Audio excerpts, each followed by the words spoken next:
Imagine a hedge fund manager who uh, only reads the financial news once a month, Okay. and they look at a company's balance sheet exactly once a year. And on top of that, they completely ignore all advice from human analysts. Sounds like a terrible strategy. Right, but now imagine that exact same manager beating the broader stock market by 88%. Yeah, I mean, it sounds like a punchline to a bad Wall Street joke. It really does. But it's actually the reality of this massive shift happening right now in how we're deploying artificial intelligence. Hmm. Because for the longest time, the big question you'd hear about AI was always about creativity. Oh, for sure. It was always, can an AI write a sonnet or can it paint a masterpiece? Exactly.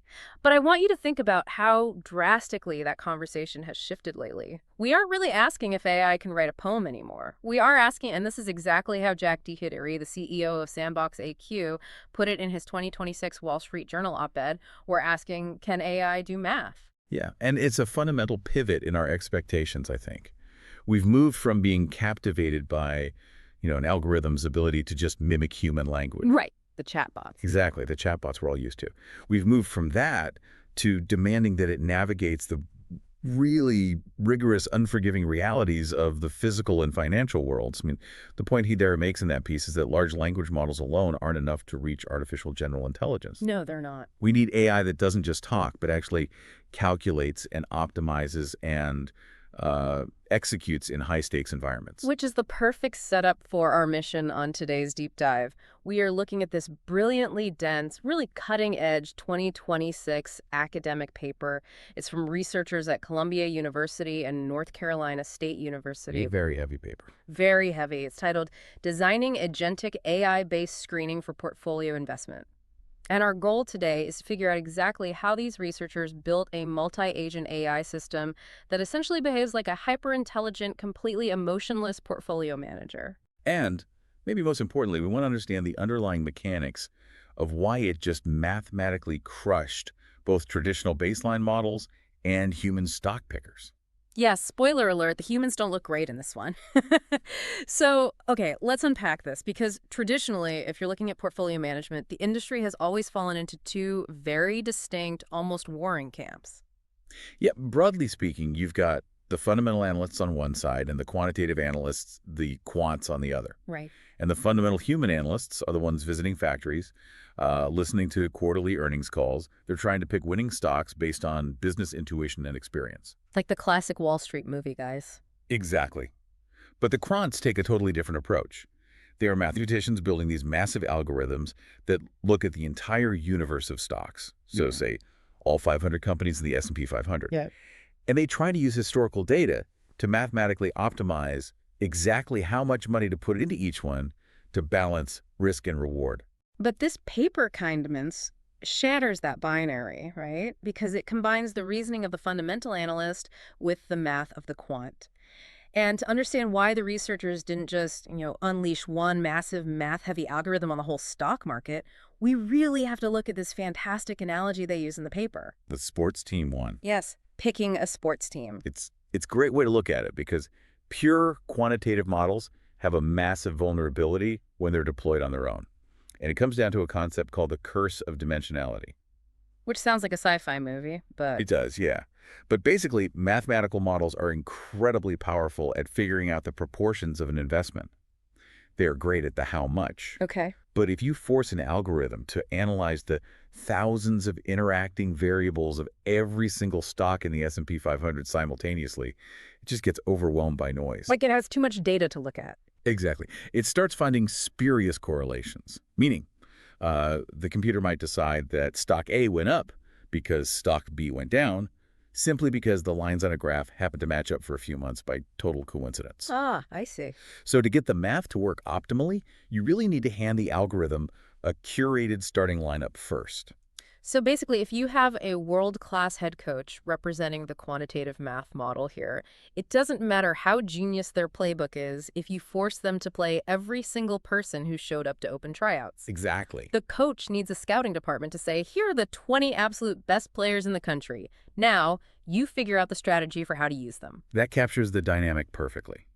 If we connect this to the bigger picture, the financial industry has spent decades relying on either broad indexing, meaning just buying the whole market to avoid the headache of picking winners. Right, the classic index fund. Yeah. Or relying on very basic, rigid numerical screening. But this paper proves something radical. It proves mathematically that narrowing a universe of 500 stocks down to a high-conviction subset, a sparse portfolio, That's a basically. curated starting lineup. Right, that it actually enhances your risk-adjusted performance. Mm. Provided, of course, that the scouting department doesn't make mistakes. Which naturally leads us to ask, well, who is running the scouting department? Because the quant coach needs that highly curated lineup. And the researchers built 2 separate AI agents to do this screening. Right. This is the multi-agent part of the agentic AI architecture. They didn't just build one massive chatbot and ask it to pick stocks. They built 2 specialized AI agents, and they gave them entirely different jobs, different data sets, and different time frames. Yeah, so let's look at the first one. The paper calls it the strategy agent, or LLMS. Okay. This agent is designed to look purely at fundamental firm data. And this is key, it's not looking at every single metric a company publishes. It's restricted. Highly restricted. It is explicitly constrained to look at just 3 historically proven factors. The size of the firm, the book-to-market ratio, which is essentially a measure of whether a stock is a good value, Right. and its 12-month momentum. And perhaps most surprisingly, this agent only gets updated once a year. Wait, I'm going to stop you there because that sounds wildly insufficient. It does. 3 metrics, and it only checks in once a year. I mean, my cousin uses more variables than that to manage his fantasy football team. How on earth is an AI supposed to beat the stock market by only looking at a balance sheet annually? It seems counterintuitive, right? Yeah. Until you consider what the LMS agent is actually designed to do. It is prompted to capture slow-moving economic narratives. So moving. Okay. Yeah, it's looking for structural firm quality.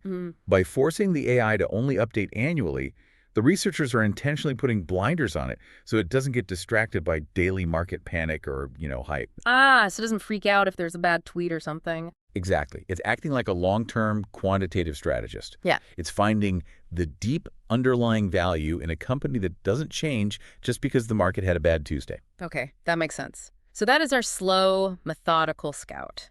But he is not working alone. We have the second scout, the news agent, and this one is powered by a model called Finbert. Yes. And this is a specialized natural language processing model that was trained specifically on financial text, right? It doesn't look at numbers, it just reads the financial news to gauge market sentiment. Right. And unlike the first scout, this one operates on a fast-moving monthly frequency. Because a company might have pristine fundamentals on paper when the annual report comes out, but if their flagship product gets recalled tomorrow... Yeah, that annual balance sheet is instantly useless. Exactly. So the Finbert agent exists to catch that short-term market sentiment. It's essentially reading the room, so to speak. So just to make sure you have the picture in your head as you're listening to this, one agent is sitting in a quiet, locked room, reading a balance sheet once a year. And the other agent is frantically scrolling through the daily news ticker every month to catch the short-term vibes. That paints a very clear picture of the division of labor. And what's fascinating here is the deliberate choice of constraints.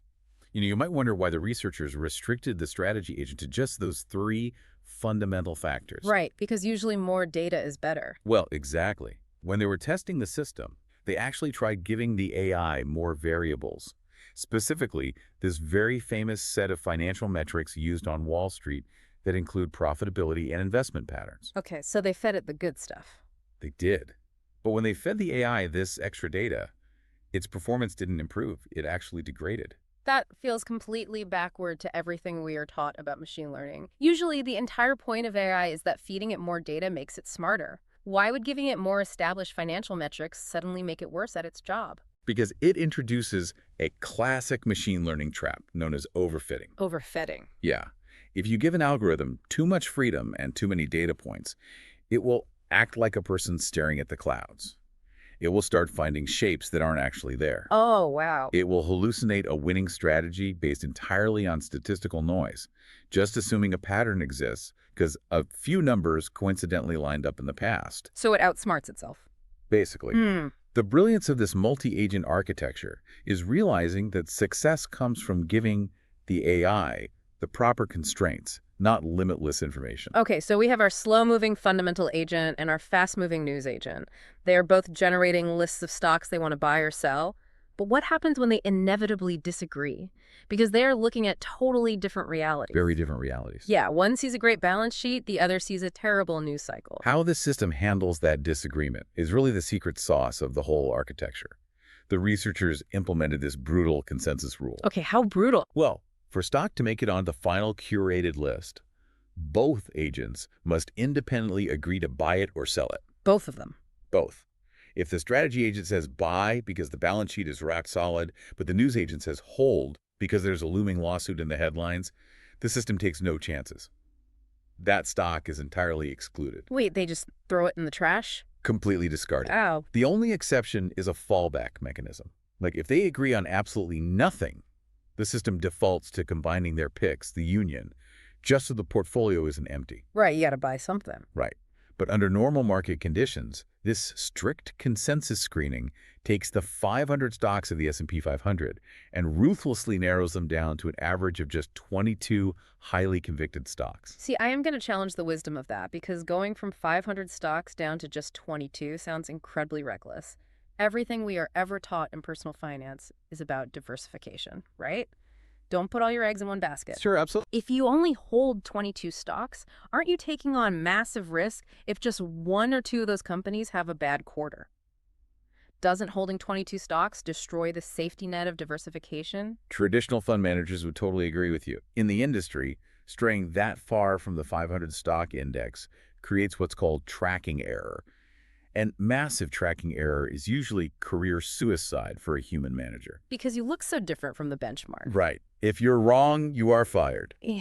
However, the researchers introduce a novel theoretical concept here called sensible screening.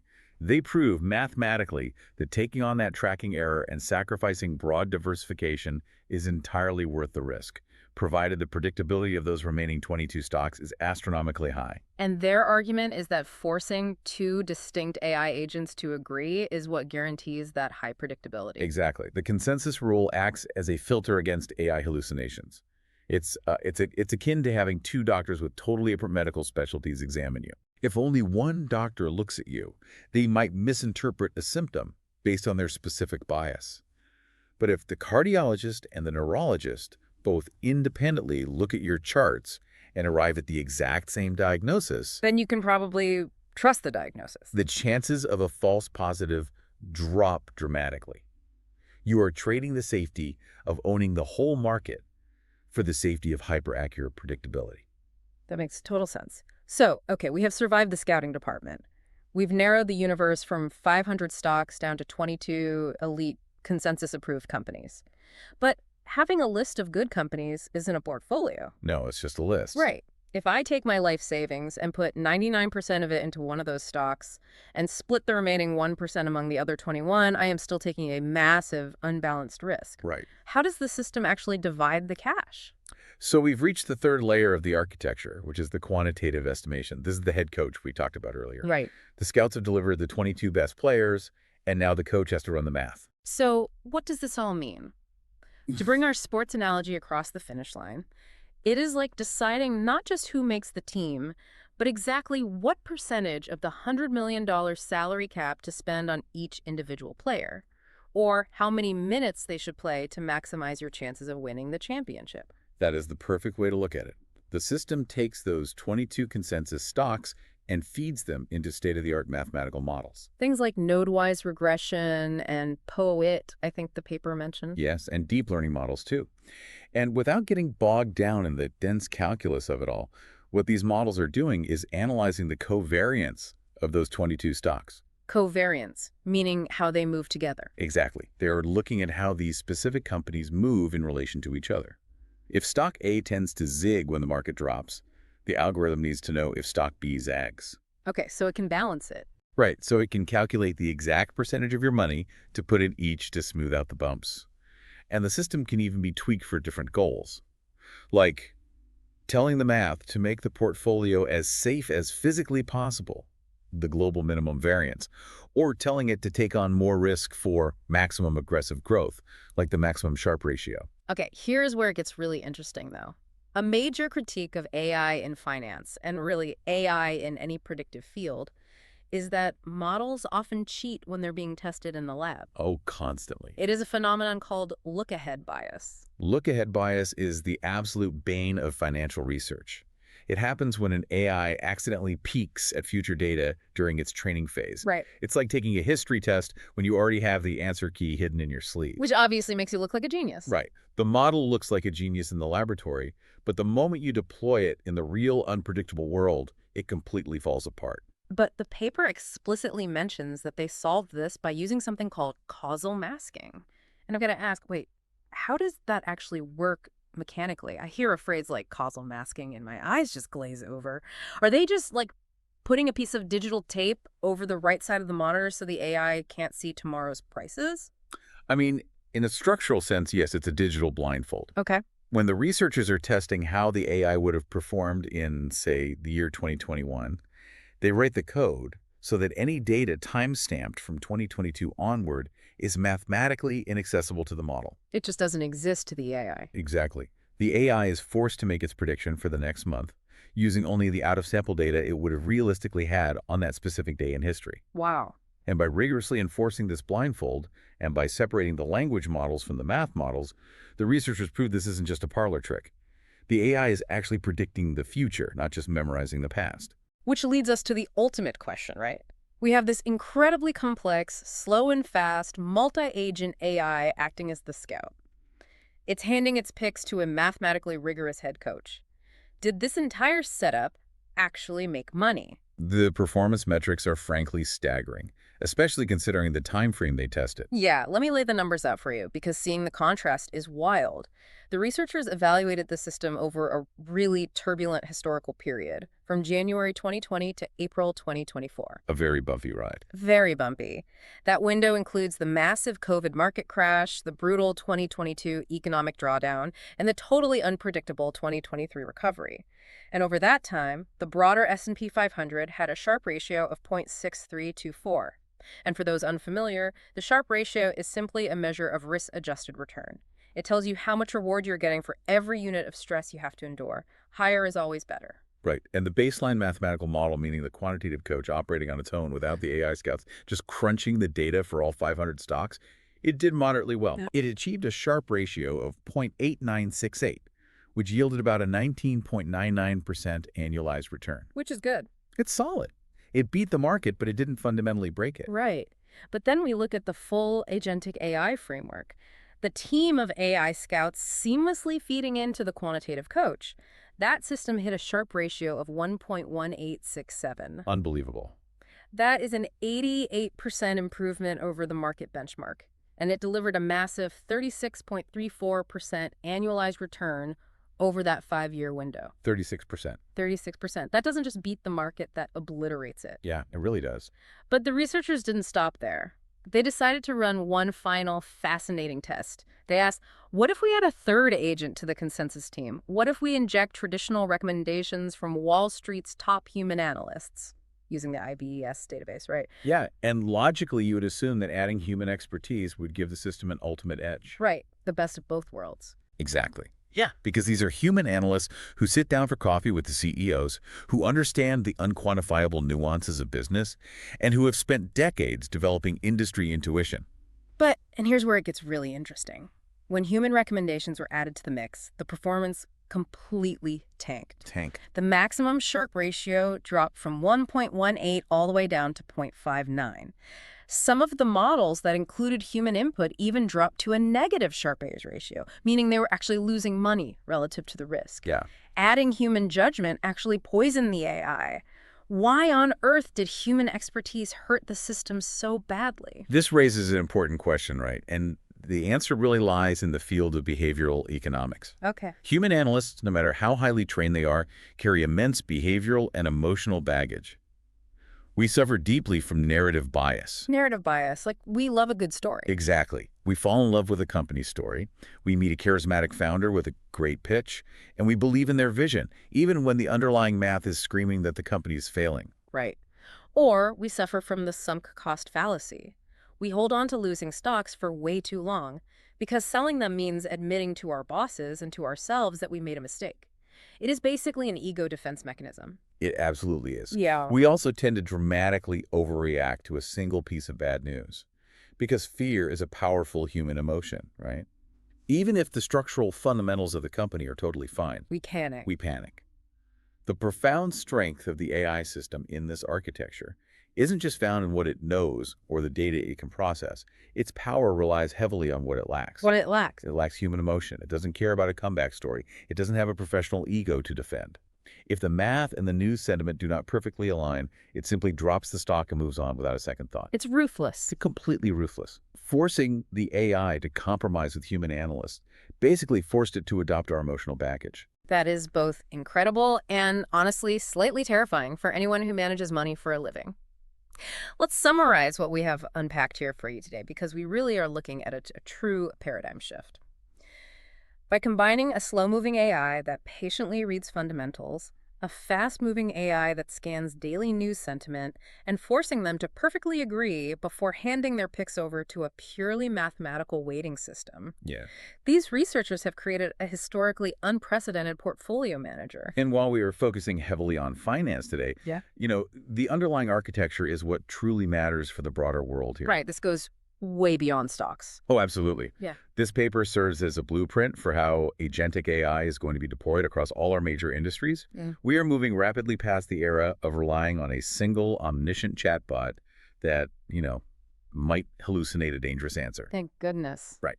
The future belongs to specialized teams of AI agents, each with different roles and different data streams, constantly checking each other's work and forcing a strict consensus before any real-world action is taken. Whether that's a team of medical AIs diagnosing a patient, logistics agents redesigning a global supply chain, or engineering models managing a city's power grid, it's all about AI, teamwork, and error correction.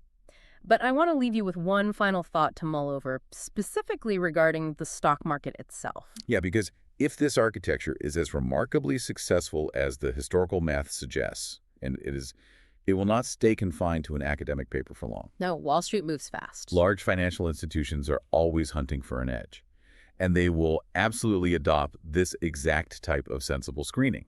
Imagine a near future where the biggest, most powerful players in the stock market are all using multi-agent AI to allocate trillions of dollars. What happens when these entirely emotionless agents begin perfectly agreeing on which 478 stocks they should absolutely not buy? What happens to the companies that just miss the cut of the algorithm? Exactly. If AI becomes the dominant buyer in the market, completely stripped of all human sentiment, narrative bias, and willingness to take a chance on a compelling human story, does the stock market fundamentally cease to be a reflection of human psychology? Wow. Does it simply become a pure, unforgiving algorithm? We started today by talking about the cultural shift from AI writing poetry to AI doing complex math. But perhaps the real unexplored implication is that the market itself is about to lose its poetry entirely and become nothing but the math.